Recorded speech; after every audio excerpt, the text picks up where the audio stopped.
Bismillahirrahmanirrahim.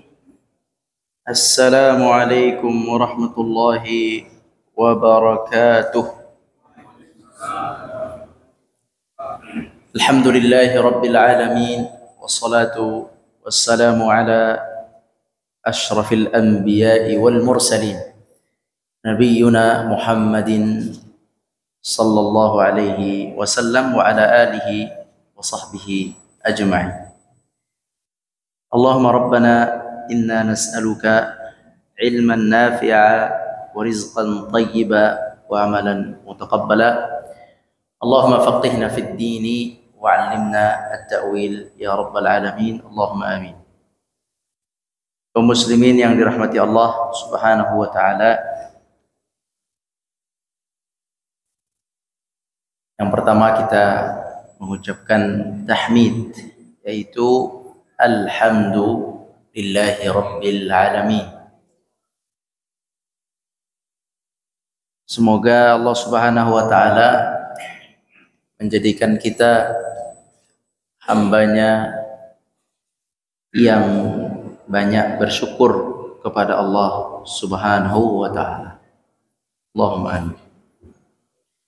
Salawat dan salam kita sampaikan kepada Nabi kita, Nabi besar Muhammad sallallahu alaihi wasallam, serta keluarga beliau, para sahabat, dan seluruh umat yang mengikuti jejak langkah beliau sallallahu alaihi wasallam.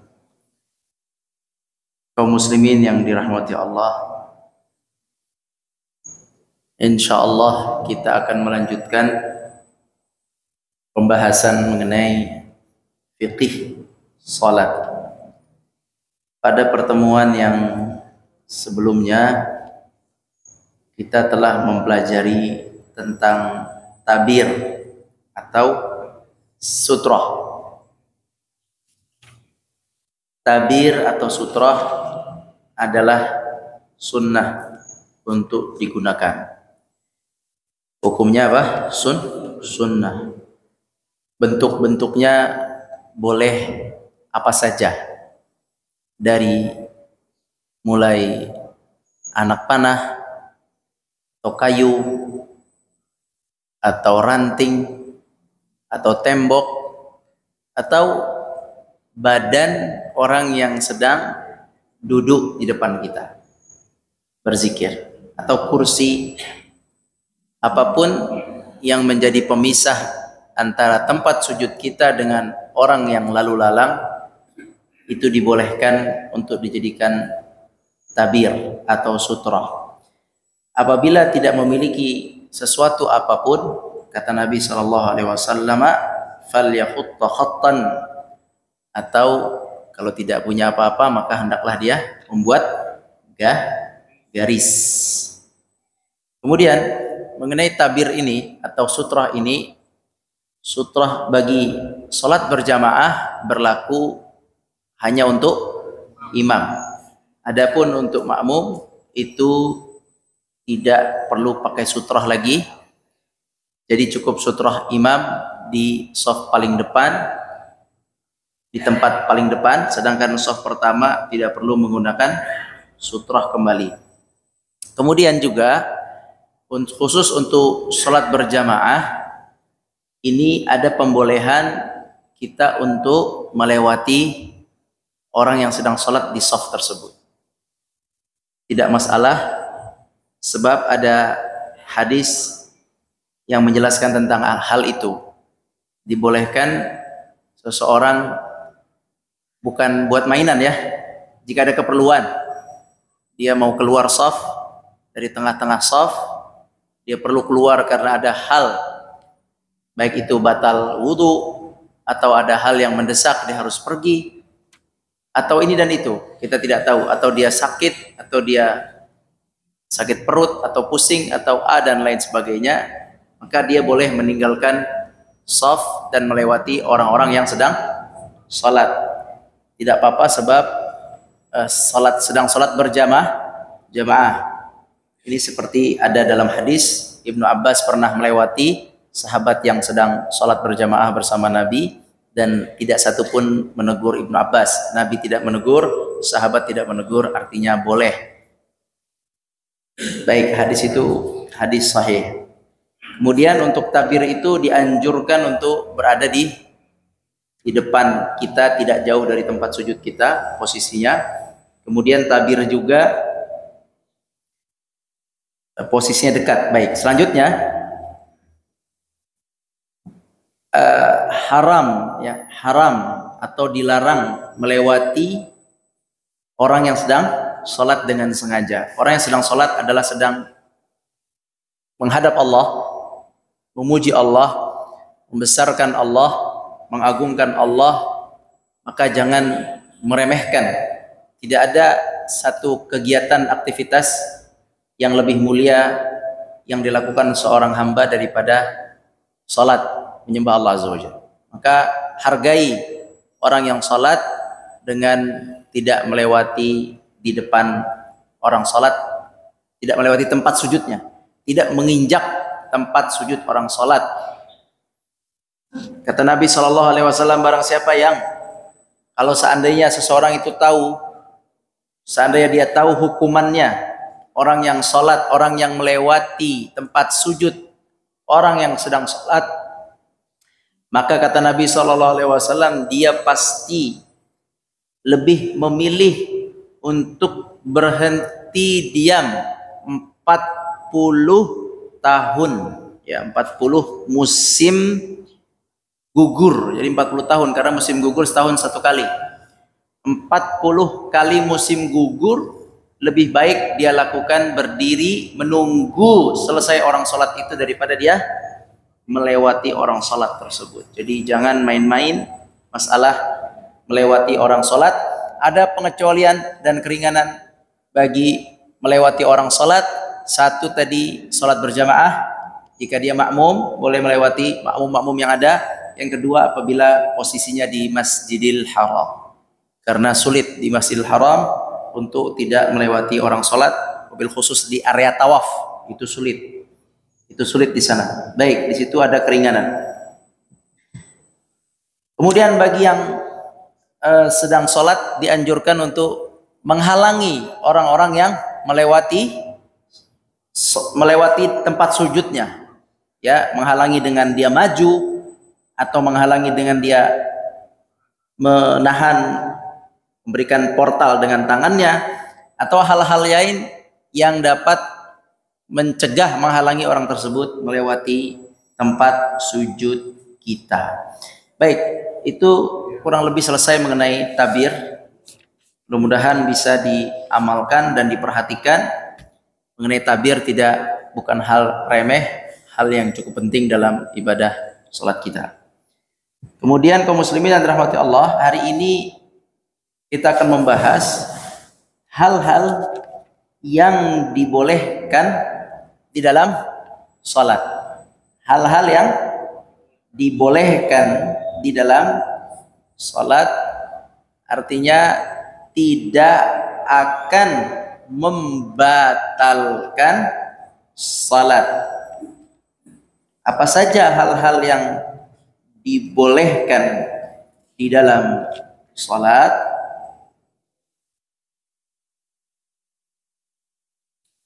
Yang pertama,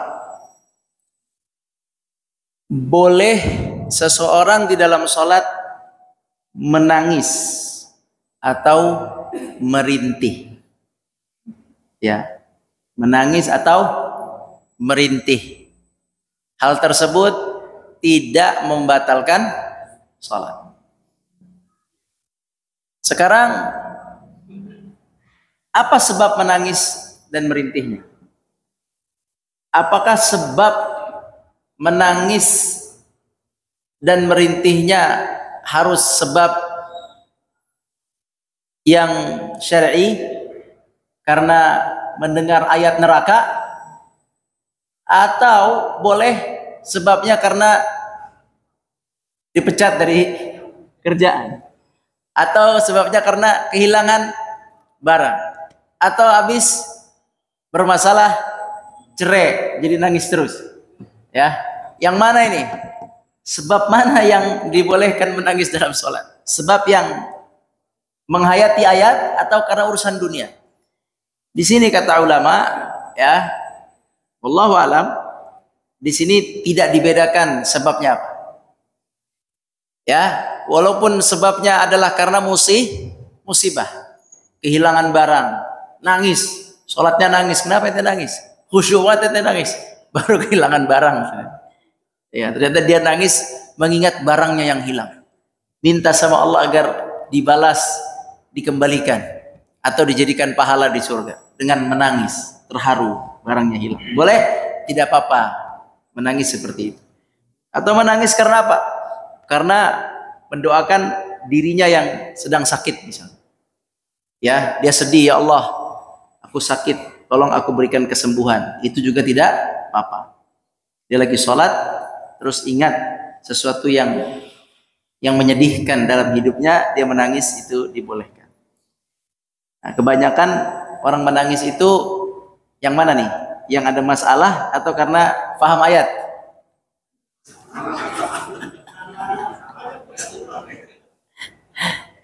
Banyak masalah. Kalau lagi qiyamul lail, suka ada qiyamul lail tuh. Qiyamul lail nangis, itu kenapa itu? Itu nangisnya ikut-ikut yang lain itu. Nangis nggak paham itu.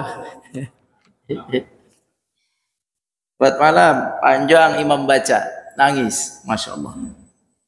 Jadi menangis itu dibolehkan apapun sebabnya, alhamdulillah. Adapun dalil pembolehan menangis ini banyak sekali. Yang pertama dari Al-Quran Al-Karim. Allah berfirman, "Idza tutla 'alaihim ayatur rahmani kharru sujjadan wa bukiyya." Artinya apabila dibacakan ayat-ayat Allah yang Maha Rahman, Maha Pengasih, mereka pun tersungkur sujud dan menangis. Dibolehkan menangis di dalam salat mendengar ayat-ayat Allah Azza wa Jalla.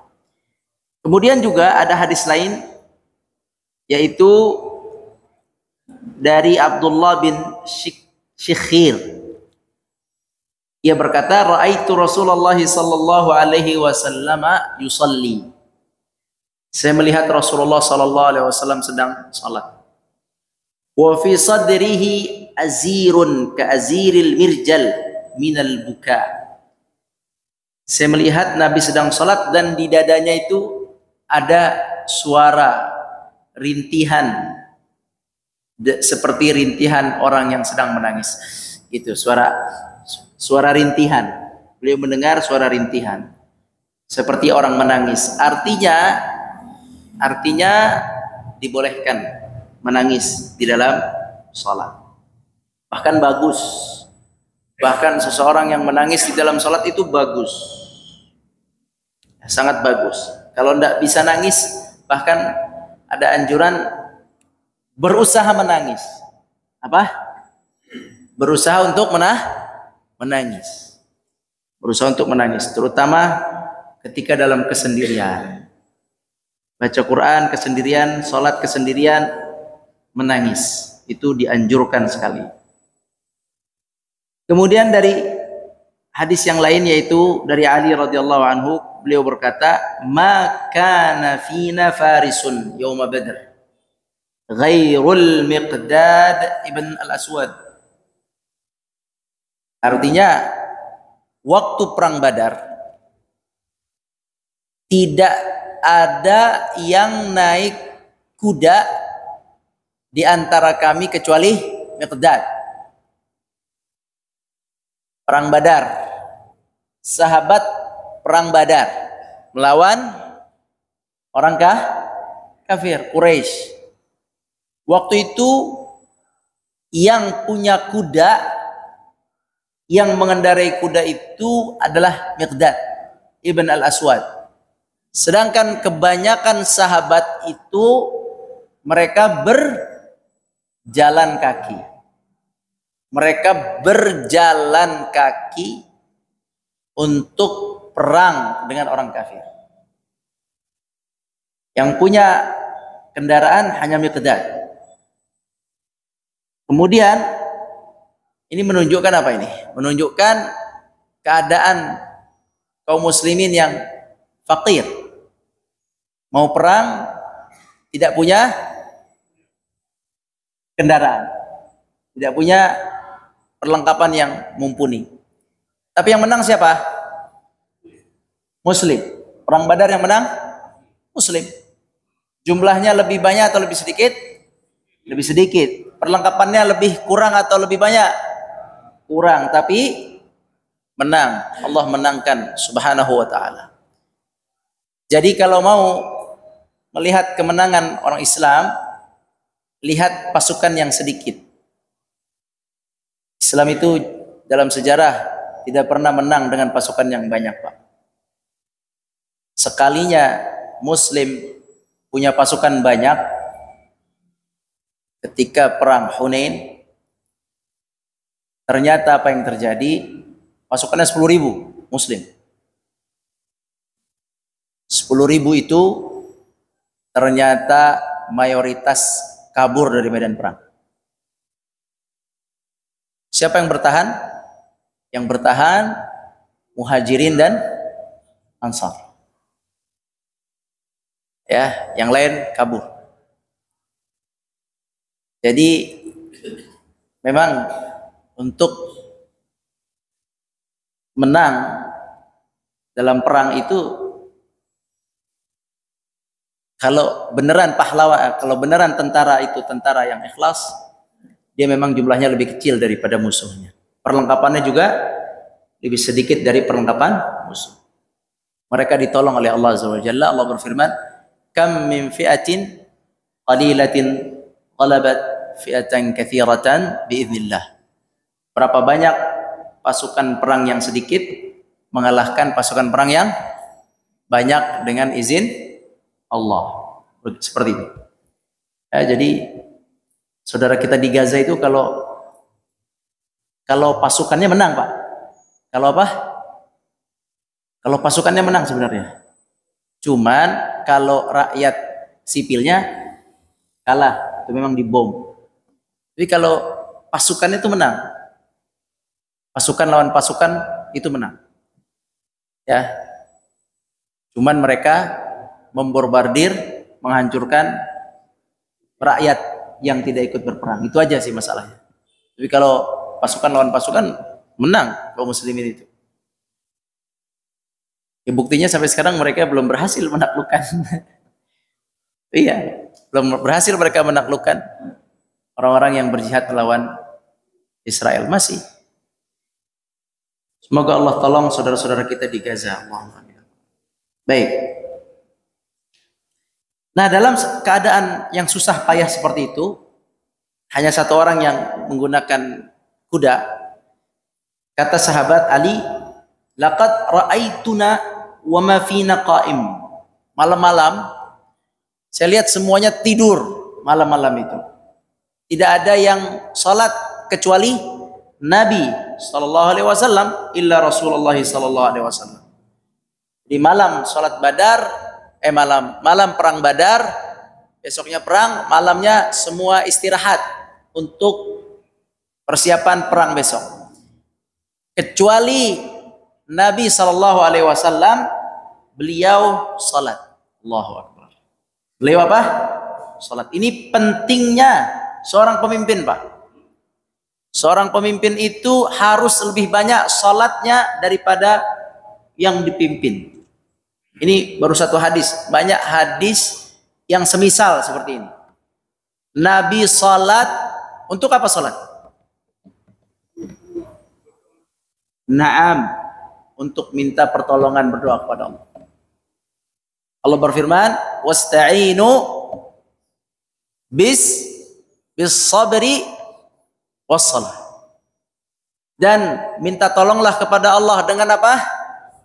As-sabr, sabar, tahan. Yang kedua, as-salah, sabr wassalah.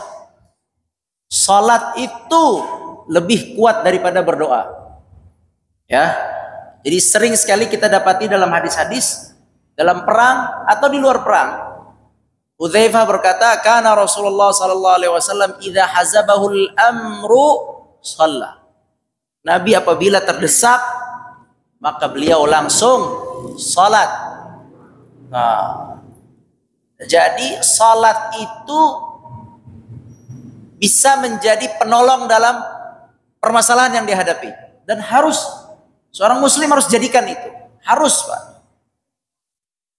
Ya, pemimpin nomor 1 harus paling banyak salatnya. Ya, ini bukan salat malam, bukan sekadar qiyamul lail ini malam-malam yang lain istirahat, bukan. Ini salat mohon pertolongan. Besok mau perang. Salat minta pertolongan. Boleh itu. Atau bahasa lainnya salat hajat lah bahasa lainnya. Jadi pokoknya jelas ada masalah, antum salat itu dalilnya kuat, gak usah khawatir itu. Ya, ista'inu bis sabri was salat. Salat fardunya diperbaiki dulu, jangan salat fardu berantakan kagak salat tiba-tiba ada masalah salat sunnah, kagak bisa begitu. Salat fardunya dulu yang benar. Salat fardunya benar, dijaga dengan baik. Kemudian dia juga suka salat sunnah. Ya. Dia ada masalah, salli, salat. Masalah anak, masalah bapak, masalah ibu, masalah keluarga, masalah salli. Ya. Mau ada acara penting, salli, salat. Mau ada kebutuhan A, salli, salat. Salat itu ya, minta pertolongan. Kalau terdesak salat. Harus biasa, Pak. Harus dibiasakan terutama bapak-bapak di rumah yang suka memutuskan perkara. Ya, bapak-bapak kan pimpinan. Salat, karena kita kadang harus mutusin perkara, Pak. Ini maju apa enggak, kerjain A atau kerjain B. Terkadang kita bingung juga. Ya, kebingungan itu jangan asal-asalan, jangan pakai nafsu. Kadang saru antara ilham dari Allah dan bisikan setan, suka saru terkadang. Setan karena setan jago. Karena setan itu sangat ahli untuk menghias sebuah perkara, Pak. Dia sangat hebat. Seolah-olah hal itu benar, itu pinternya setan. Jadi perlu salat, minta pertolongan kepada Allah Subhanahu wa taala. Dan harus biasa dengan ini seorang muslim, ya, jangan kagok, salat aja. Tapi lihat waktunya. Jangan salat di waktu yang dilarang. Kapan bolehnya? Yang boleh. Pada subuh boleh nggak? Jangan. Habis waktu duh, ada masalah, silakan salat di waktu duha. Ada masalah, silakan salat setelah setelah zuhur. Kalau setelah asar boleh nggak? Nggak boleh. Kalau setelah maghrib boleh. Setelah isya sampai subuh boleh. Itu waktunya. Jadi yang tidak boleh hanya setelah asar dan setelah subuh sampai syuruq. Dua itu tidak boleh. Tapi selain itu salat, antum butuh apa? Shalli. Wasta'inu bis sabri was salat. Ini kita dapat pelajaran dari hadis ini bahwa Nabi Shallallahu Alaihi Wasallam beliau salat untuk kemenangan kaum muslimin ketika perang. Karena perang Badar itu kaum muslimin sebenarnya bukan ingin perang awalnya, keluar bukan ingin perang awalnya begitu, tapi qadarullah perang terjadi. Baik, Rasulullah SAW berdoa di bawah pohon. Bukan berdoa, salat tahta syajaratin yusalli. Beliau qaimun tahta syajara yusalli, berdiri tegak menghadap Allah dengan panjang bacaannya. Beliau salat di bawah pohon, wa yusalli wa yabki, dan beliau nangis sepanjang salatnya hatta asbah, sampai masuk waktu subuh. Oh, mantap itu, Pak. Itu baru pimpinan, ya. Itu salat Pak, salat. Masya Allah. Hatta asbah. Besok paginya apa? Allah kirim malaikah untuk ikut berperang. Allah kirim malaikah untuk ikut berperang bersama kaum muslimin. Menang. Bawa senjata, nggak banyak senjatanya. Bawa kuda, cuma satu kudanya. Jumlahnya sedikit, tapi Allah berikan kemenangan. Jadi memang pasukan Islam itu sebenarnya tidak mudah dikalahkan. Ya. Sallallahu alaihi wasallam. Baik. Intinya di sini Nabi salat menangis sepanjang salatnya sampai waktu subuh. Sallallahu alaihi wasallam. Berarti dibolehkan menangis merintih sambil sholat. Coba lihat di sini. Kenapa Nabi nangis? Apa semata-mata karena ayatnya atau karena keadaan? Ini keadaan. Ini dalil bahwa keadaan yang genting yang membuat antum menangis. Besok harus melunasi kontrakan kalau nggak diusir. Misal antum sedih, minta ke saudara pinjaman nggak dikasih, ke teman nggak dikasih. Udah nggak ada lagi, usaha sana sini tidak ada orang yang mau bantu. Datang ke masjid juga nggak dikasih. Bukan masjid Thaibah, kalau masjid Thaibah dikasih. Nah akhirnya apa? Dia sedih, dia menangis, dia sholat minta sama Allah agar besok diberikan jalan keluar untuk permasalahan kontrakannya, misalnya. Gitu kan? Anaknya sakit, kalau saya keluar bagaimana saya keluar? Saya nggak ada lagi, untuk makan aja susah. Itu semua dengan sholat selesai. Jadi benar Pak, benar kalau orang mengerti tentang hakikat sholat, maka dia akan benar, sholat itu akan menjadikan mudah segala urusan. Bukan jadikan dia kaya, tapi menjadikan mudah segala urusan. Baik, selesai tadi dalil bahwa Nabi menangis karena keadaan juga. Selain ayat, tentu Nabi paham dengan ayat, tapi keadaan genting. Kaum muslimin besok akan perang. Subhanallah, sallallahu alaihi wasallam. Kemudian dalil berikutnya yaitu yang disampaikan oleh Aisyah radhiyallahu anha. Waktu Nabi sakit, siapa yang jadi imam ganti Nabi? Abu Bakar As-Siddiq radhiyallahu anhu. Ketika itu Nabi sallallahu alaihi wasallam memerintahkan kepada Abu Bakar As-Siddiq radhiyallahu anhu untuk menjadi imam. Tapi Nabi berpesan kepada siapa? Aisyah. Aisyah ini siapanya Abu Bakar? Anaknya. Jadi Aisyah itu istrinya Nabi dan anaknya Abu Bakar. Jadi Nabi nyuruhnya Aisyah. Dan Nabi sakitnya di rumah Aisyah. Rumah Aisyah yang sekarang tempat Nabi dikubur. Di samping Masjid Nabawi yang lama. Yang kecil, yang kota kecil. Yang dikenal dengan istilah sekarang apa? Raudhah. Disitulah rumahnya Aisyah. Disitulah Nabi sakit. Di situ. Ya, dan Nabi meninggal di rumah Aisyah radhiyallahu anha. Nabi SAW berkata kepada Aisyah, wahai Aisyah, suruhlah Abu Bakar untuk menjadi imam. Ketika disuruh seperti itu, Aisyah radhiyallahu anha tidak langsung mengiyakan. Aisyah radhiyallahu anha menyampaikan sebuah argumen. Apa argumennya? Kata Aisyah, ya Rasulullah, Abu Bakar itu ayah saya, kalau baca Quran selalu menangis. Masya Allah. Hebat sekali Pak, kalau baca Quran selalu nangis. Kalau kita kalau baca Quran nggak bisa baca. Abu Bakar radhiyallahu anhu baca menangis. Kalau kita baca baru baca ngantuk. Ya, baru baca ngantuk. Baru baca ada setan bisikin kerjain A, kerjain B. Ya. Belum mulai baca aja udah nggak jadi. Ya. Jadi memang baca Quran itu taufik dari Allah, tidak mudah. Mudah-mudahan kita dimudahkan ya Pak untuk baca Quran siang dan malam. Amin ya rabbal alamin. Abu Bakar As-Siddiq radhiyallahu anhu kalau baca Quran kata Aisyah nangis terus ya Rasulullah, nangis. Kemudian kata Nabi SAW, suruh Abu Bakar jadi imam. Diulangin sama Nabi. Ya.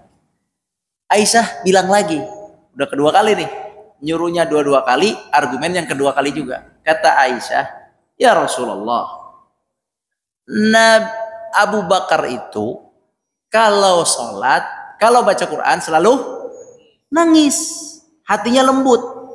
Nanti kalau dia jadi imam nangis mulu repot. Kata siapa? Aisyah radhiyallahu anha. Kata Aisyah, ya itu tadi, nanti yang di belakang terganggu dengan nangisnya Abu Bakar As-Siddiq radhiyallahu anhu. Kata Nabi SAW yang ketiga kali, suruh Abu Bakar untuk jadi imam. Komentar lagi Aisyah radhiyallahu anha. Masya Allah. Subhanallah. Udah 3 kali.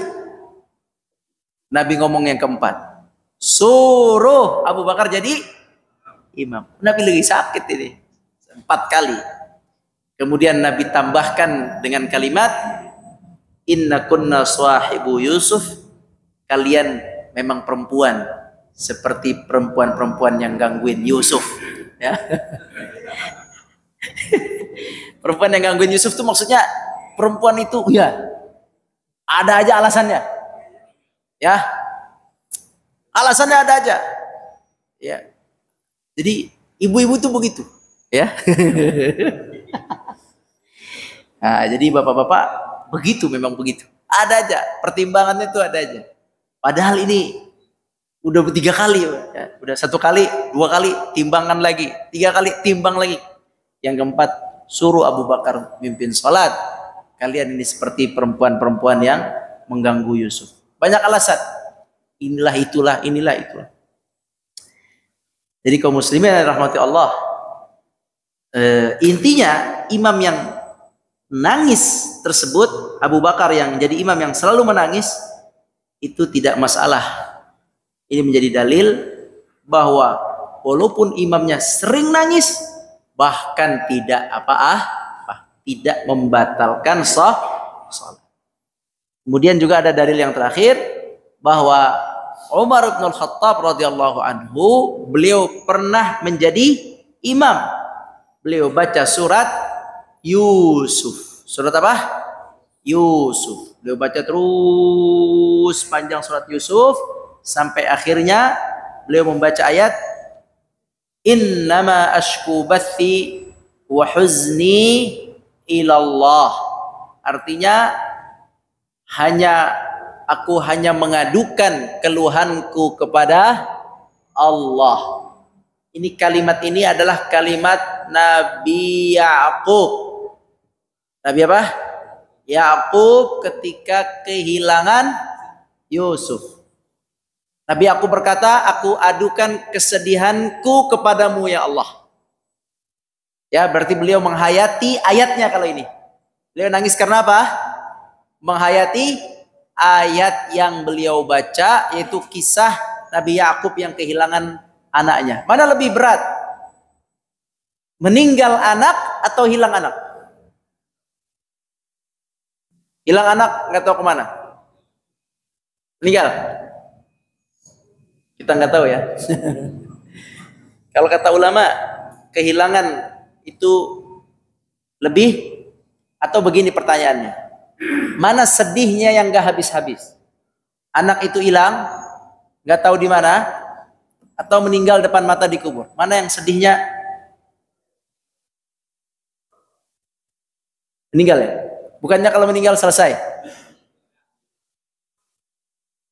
Berarti beda-beda. Tergantung rasanya masing-masing. Kalau kata ulama ya, ulama lebih mengkuatkan hilangnya anak, tidak tahu di mana, itu justru sedihnya lebih panjang.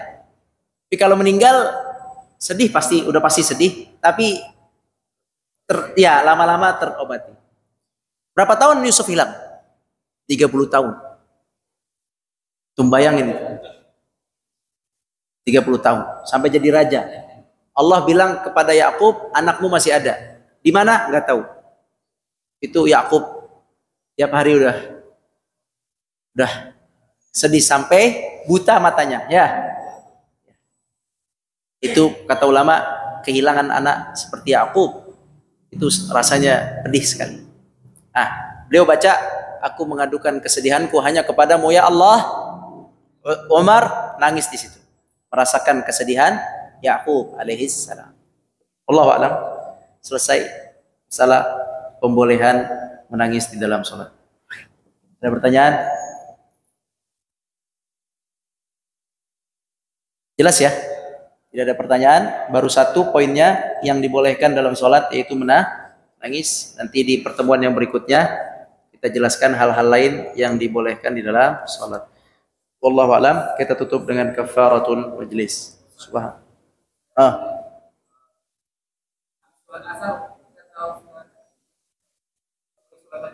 Tidak.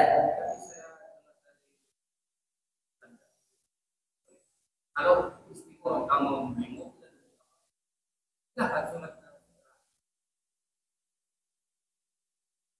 sholat setelah asar boleh kalau sholat tahiyatul masjid. Ya, ada sebab. Kalau sholat istikharah, kalau bisa diakhirkan, ba'dal maghrib lebih afdal. Kalau mendesak ada dalil, Nabi pernah sholat ba'diyah zuhur di waktu asar. Itu dalilnya. Nabi pernah sholat ba'diyah apa? Zuhur.